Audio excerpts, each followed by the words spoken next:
Luc Besson m'a permis d'acheter un appartement à Boulogne, en face du bois. Ah ouais? Et j'ai tout cassé dedans.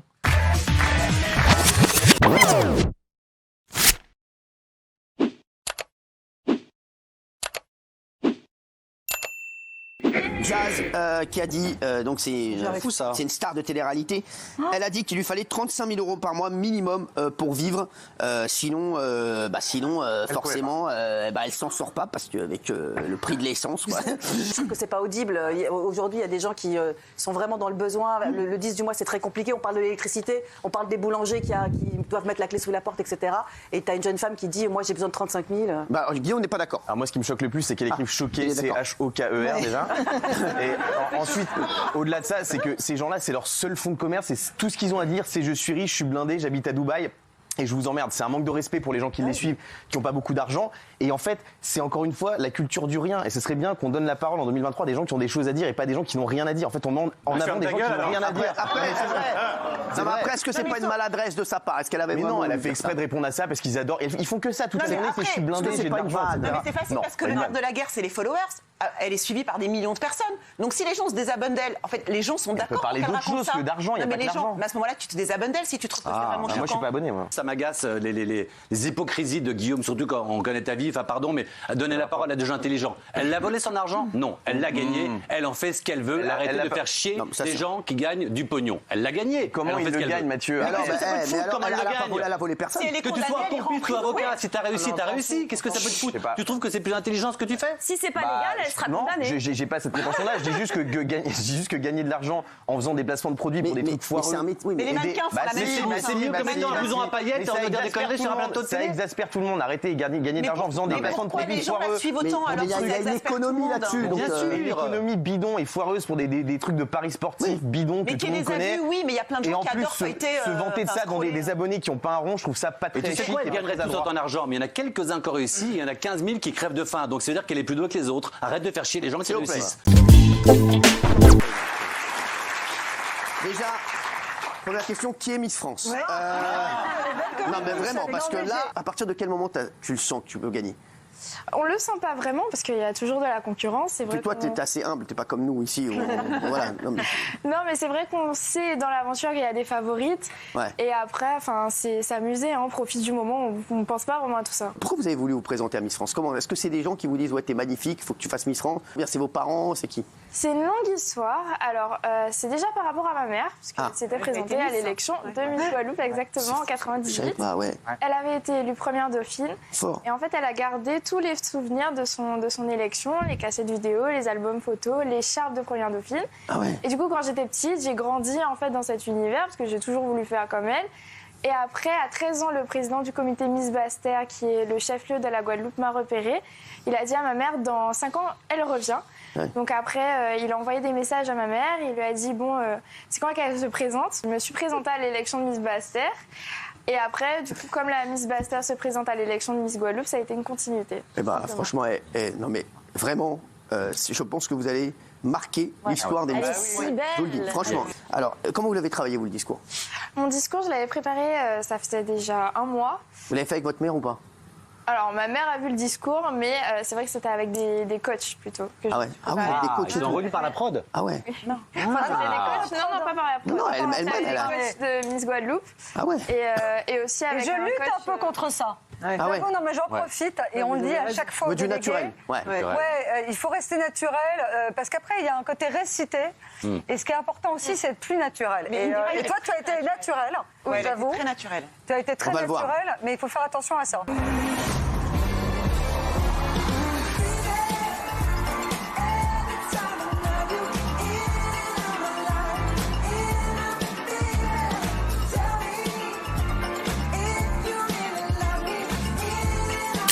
Et c'est stressant dans le défilé en maillot. En fait, j'ai pas du tout stressé le soir du prime, pas du tout. Vraiment, pas du tout? Pas du tout. Quoi, tout a glissé comme ça, direct? J'ai jamais stressé, je me suis dit, en fait, c'est une seule fois. C'est une seule fois dans ma vie, je vais pas refaire le prime de Miss France. Bien sûr. Donc on profite pleinement. Il faut kiffer. C'est ça. Et quand t'es beau, c'est facile, hein. Bah c'est vrai que voilà, c'est Même défiler quand t'es un peu plus, c'est plus compliqué. Non mais bon, après, ça dépend, faut être à l'aise. Faut être bien dans son corps, exactement. C'est ça. Je vais te dire. Et chaque corps est beau, donc. Indira. Oui. Es-tu en couple? Faut faire le renouvellement de tambour là. Doucement, réponds pas trop vite. Réponds pas trop. Ça sert à rien d'aller vite. Dis-nous la vérité. Suspense. Dis-nous la vérité. Suspense. On le saura de toute façon. Je te rappelle qu'il fait une émission People, il sait tout. Argument. Mon cœur appartient à tous les Français. Non, alors ça, non, ça c'est ce que nous. Non, ça c'est ce que nous. Non. On leur dit de dire ça. On leur dit de dire mon cœur appartient à tous les Français. Alors même pas. Bah, c'est ce que disait Diane Lair aussi. Oui, mais en fait, Elle dit c'est pas ça Diane Lair aussi. Voilà. on nous dit pas de le dire, mais j'ai envie de le dire. Mais je suis pas en couple. Est-ce que vous n'êtes pas en couple? Elle est pas en couple. Vous êtes donc Je suis célibataire. pas disponible. Oh, bah tu... Pas disponible. C'est-à-dire. Son cœur est pris. Son cœur est pris. Parce qu'en fait, cette année, je me consacre pleinement. Non, non, mais arrêtez. Arrêtez avec ça. Arrêtez avec ça. Allez, toute l'interview elle a été géniale et là ça part en cacahuète. Tariq, merci d'être là. Merci à vous. Ça a été la nuit été parce que on s'est vu hier soir. Ça va très bien. Ça va. Comme t'as vu ma gueule, ça a été quand même. Ça a été, ça va. J'aimerais que tu nous racontes ce qui s'est passé. Il est 19h. Je vais te tutoyer. Hein, parce qu'on- toi, tu déposes tes enfants à l'entraînement de foot. Et là, qu'est-ce qui se passe? Donc je dépose mes enfants à l'entraînement de foot. Et puis après, comme j'avais 1 heure devant moi, j'ai décidé d'aller faire des petites courses à Lidl. Donc je fais mes courses normalement dans le magasin. Ouais. Puis j'arrive à la caisse. Il y a 3 personnes qui se sont fait agresser d'ailleurs à ma place. Du moins, j'aurais dû être à leur place. Donc ils m'ont laissé gentiment passer parce que j'avais que 3 articles. Ah ouais, d'accord, ouais. Et puis, arrivé à la caisse, quand j'ai payé mes articles, j'ai entendu des cris. Moi, je pensais que c'était une bagarre. Donc, j'ai mis 2-3 secondes à réaliser que, en fait, voilà, c'était un homme qui agressait des gens avec 2 armes blanches. Donc, il avait une arme dans chaque main. Donc, j'ai mis 2-3 secondes. Quand j'ai vu du sang, j'ai compris qu'il y avait quelque chose de grave. Donc, il y avait une cliente. T'avais entendu juste des avant cris moi. forcément. Donc, Exactement. ouais. Il y avait une cliente juste avant moi qui était avec une petite fille, donc qui a pris sa fille, qui s'est enfuie parce que la porte de sortie était juste à côté. Elle a laissé son caddie juste devant moi. Et donc, il fallait intervenir. Et puis, donc, spontanément, j'ai pris le caddie pour mettre une distance entre moi et lui. Ouais. Il a quand même réussi à me toucher à la tête. Ah oui. Une blessure superficielle. Puis, comme il avait 2 armes, donc après, je lui ai foncé dessus avec le caddie. Et quand j'ai voulu profiter du choc pour essayer de lui sauter dessus pour le maîtriser ou le mettre par terre ou faire quelque chose, c'est là qu'il m'a mis un deuxième coup, il m'a tranché 2 doigts. 2 doigts, ouais. Donc j'ai pu quand même le pousser. Après, j'ai couru à l'intérieur du magasin, j'ai glissé dans une mare de sang. J'ai paniqué parce que je ne savais pas s'il me suivait ou pas. Donc j'ai essayé de me relever tout en regardant derrière moi. Et quand j'ai vu qu'il est parti dans le fond du magasin, c'est à ce moment-là qu'il a agressé la jeune fille belge. À ce moment-là. Et puis quand je me suis relevé, comme il est parti dans le fond du magasin, tous les victimes qu'on était à la caisse, on a tous pris la sortie et puis aller se mettre à l'abri le plus rapidement possible. Vous êtes amputé de doigts. Est-ce que vous n'êtes pas dit à un moment, j'aurais peut-être pas dû, j'aurais dû partir? Honnêtement, si c'était une arme à feu, ouais.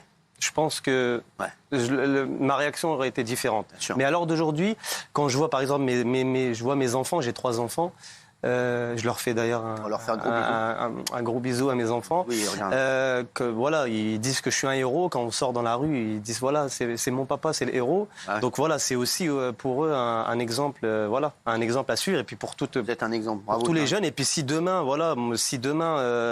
une agression, une personne assiste à une agression, il faut absolument, intervenir parce qu'on ne peut pas laisser faire comme ça des injustices, des agressions sans réagir. C'est des vrais héros. Quand tes enfants disent que t'es un héros, moi je te le dis, t'es un vrai bonhomme. Parce que y aller devant un hachoir, moi j'aurais peut-être fait comme toi, une arme à feu, je me serais peut-être barré. Un hachoir, j'aurais peut-être été, mais ce que t'as fait c'est très fort. Ça c'est un vrai bonhomme. Il en faut des mecs comme ça.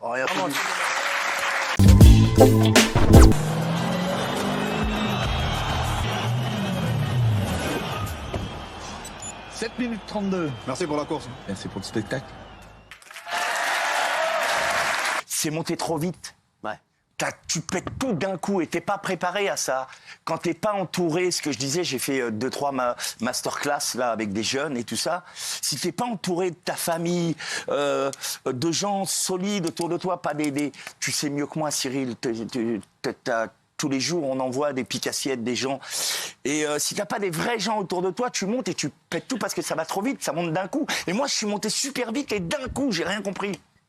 Et après t'écoutes pas vraiment tout ça, tu crois que non, et puis tu glisses. Beaucoup de jalousie aussi à l'époque, comme tu dis, t'es monté hyper vite, quoi. Les gens étaient jaloux, les gens Aussi, ouais. Puis quoi, t'avais des mecs qui... Non, et puis après, ouais, amis. tu fais des jaloux, toi, tu fais des jaloux. Je veux dire, quand t'as du succès, tu jalouses les gens. En France, contrairement à d'autres pays, le succès, il fait... on te jalouse vite. Et puis si tu dérapes, nous, en plus des origines qu'on a, on a moins le droit à l'erreur qu'aux autres. On doit être vraiment irréprochable. Et si tu fais une boulette, toi, il faut que vraiment tu fasses attention. Un autre qui va pas avoir les mêmes origines que toi, il va faire une boulette. Bon, ça va pas être pris pareil. On va essayer de l'effacer un petit peu. On va pas citer de blase, mais voilà. Et aujourd'hui, ce qui compte, c'est quoi? C'est le professionnalisme. Tu crois qu'il y a des acteurs qui ont fait des erreurs, mais qui ont été moins... bien sûr. Ah ouais? Ah, bien sûr, on va pas citer de nom, mais bien sûr. Ceux qui reviennent et qui m'ont fait du mal avant, je travaillerai pas avec eux. Je leur ferai rappeler en tous les cas. Qu'au moment où j'ai eu besoin de toi, tu m'as pas tendu la main. Là, tu as besoin de moi, je vais pas venir. J'ai un ami avec moi, on a trouvé encore, comme je me répète un petit peu, on a des gens, des chefs d'entreprise qui misent sur Sami Nasseri, qui aiment la mentalité de Sami Nasseri, l'écriture de Bibi Nasseri. Et donc, ces gens-là, c'est ceux qui ont grandi avec les taxis. Là, on vient de produire, Eric vient de produire, on a tout produit tout seul. On s'est autoproduit. On n'a rien demandé, ni CNC, ni aide à l'écriture. On aurait pu le faire, hein, peut-être nous le redonner, mais on ne voulait pas perdre de temps. Voilà quoi, je veux dire, je fais les choses tout seul. Ceux qui vont venir et qui m'auront pas fait de mal, ben on les acceptera volontiers. Et puis ceux qui n'étaient pas là quand j'avais besoin d'eux et qui m'ont pas tendu la main et qui m'ont plutôt écrasé, ben on leur dira non, désolé, vous étiez pas là quand on avait besoin de vous. Ton plus grand regret, Sami, c'est quoi? C'est ça la question. Mon plus grand regret, c'est peut-être d'avoir pas resté dans les clous à un moment donné où j'aurais dû rester dans les clous. Et c'est tout, traverser dans les clous. Et je me suis dit, j'en ai rien à foutre parce que je suis bon et que les gens, ils me font travailler. Je faisais 4 films par an. C'est quoi la plus grosse folie que vous avez faite quand vous avez touché vos premiers gros cachets d'acteurs? Luc Besson m'a permis d'acheter un appartement à Boulogne. En face du bois. Ah ouais? Que j'ai tout cassé dedans. Non, merde. J'ai fait, ouais, Pourquoi tu voulais faire des travaux? Et t'étais pas là, sinon je t'aurais appelé. Ouais, c'est vrai, mon frère, bah oui. Et ça a été en face du bois? la folie, c'est d'acheter mon premier appartement. Et... Non, mais c'est bien ça, c'est bien ça, Sami. C'est une folie. C'est pas une folie. Non, si, c'est une folie pour moi. J'habitais dans les quartiers, moi, à Montreuil. Non, mais c'est bien, c'est pas... tu veux dire folie, voilà, c'est ça. La fête, danser sur les tables et tout ça. Mais ça, on le faisait tous les soirs, ça. C'est pas des folies. Pantin s'appellera pendant un an Pantine. Nous rajouterons un E au nom de la ville. Non mais voilà, c'est quoi cette darka là? Non, les mecs, ils sont devenus fous. Franchement, c'est quoi la question? Une bonne démarche? Il y a Gilles Verdès qui dit oui. Donc quand Gilles Verdès dit oui, on sait que voilà, ça part en cacahuète. Mathieu, qu'est-ce que t'en penses? C'est ridicule. C'est grotesque. C'est d'autant plus grotesque que, encore une fois, c'est pas les mots qui comptent, c'est les actes. Voilà, là c'est un mot, Pantine, il va rien se passer, c'est de la com. Ce qui compte, c'est les actes et uniquement les actes. Comme en amour, comme dans tout d'ailleurs. Le reste, c'est des mots. Donc évidemment, ça va plaire à Gilles, c'est un symbole à la con. C'est grotesque. Gilles, pourquoi tu dis oui, toi? Ça va me plaire parce que c'est un symbole à la con. Mais non, mais Mathieu, franchement, c'est formidable comme initiative. C'est contre les violences faites aux femmes. C'est pour l'égalité homme-femme. Voilà un maire qui agit. Les violences faites aux femmes, Gilles, elles méritent mieux qu'un coup de com'. Elles méritent beaucoup mieux qu'un Gilles.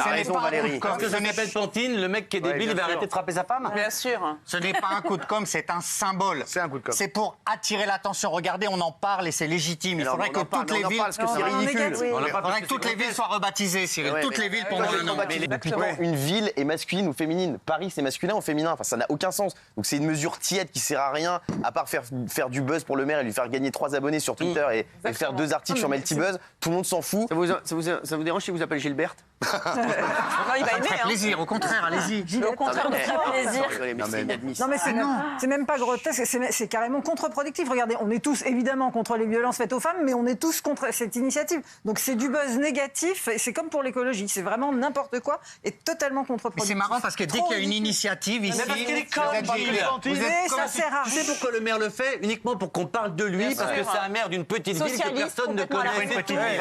Pour moi, ça aurait été entendable, j'aurais été d'accord avec Gilles si la suite du discours c'était, et d'ailleurs, j'ai créé des structures pour accueillir les femmes battues, voilà. etc. Si on nous avait dit qu'il avait créé vraiment des vraies choses pour pallier à ça. Mais juste dire qu'il a changé le nom de la ville, non, je vois pas du tout. Bien sûr. Oui, outre le fait que c'est un gadget et du marketing et de la poudre aux yeux, que ça sert à rien, alors je propose au maire de Pantin de faire un audit et de savoir exactement combien il y a de viols dans sa ville, combien il y a d'agressions sexuelles, combien il y a de femmes qui sont victimes de violences conjugales, et s'il y a une égalité des salaires entre les hommes et les femmes, si globalement ça va changer entre janvier 2023 et décembre 2023, et si ça a changé de manière drastique et radicale, là je dirais ah ouais, c'est vachement bien de s'appeler Pantin. Mais sinon c'est du bidon et ça changera évidemment rien du tout. Voilà.